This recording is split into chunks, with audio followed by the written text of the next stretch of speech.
When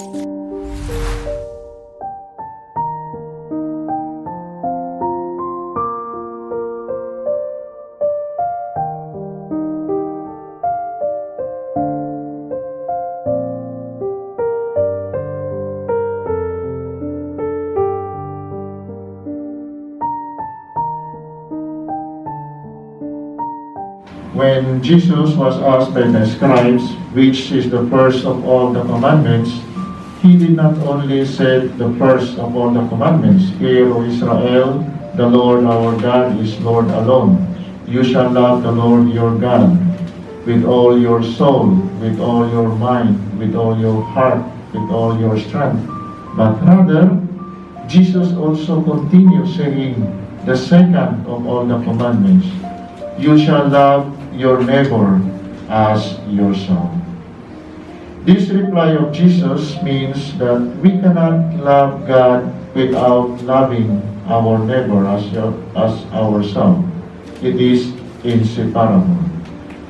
My dear brothers, you become a liar if you said, "I love God," but not loving your neighbor as yourself.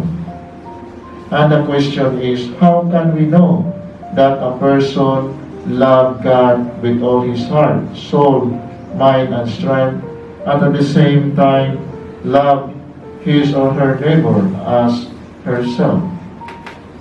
Well, if you heard also in the Gospel when Jesus said in the Gospel of Matthew, and he said, "I was hungry and you gave me food.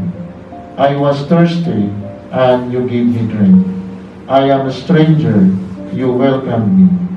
Naked, you clothed me. Ill, you cared for me. In prison, you visited me." Amen, I say to you, whatever you did for one, this list of brothers and sisters of mine, you did it for me. So this is one, my dear brothers and sisters, that we know if this person love God and love his neighbor, if he fulfill what Jesus is trying to say to him. Second, if we remember when Jesus asked Simon Peter, when he said, "Simon, son of John, do you love me?" And he said, "Feed my lambs." Then the second time he said, "Simon, do you love me?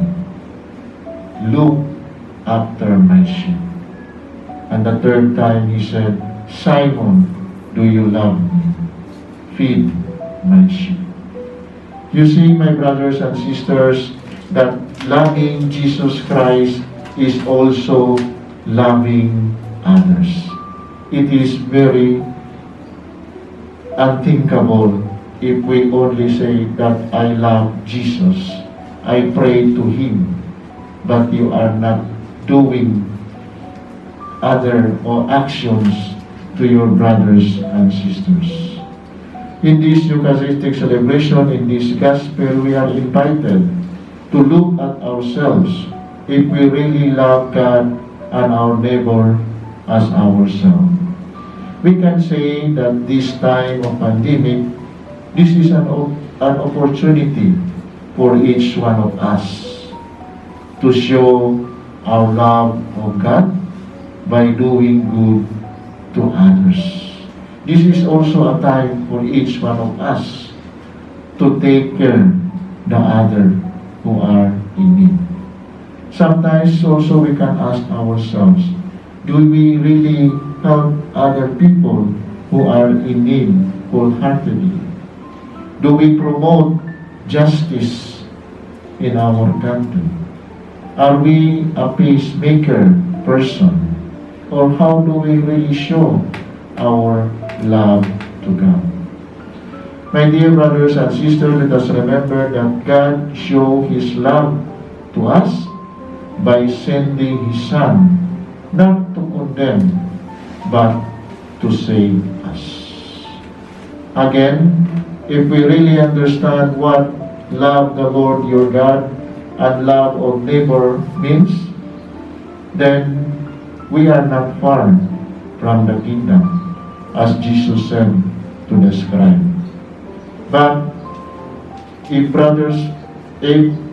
my brothers and sisters, we do not understand yet, then we are still far from the kingdom.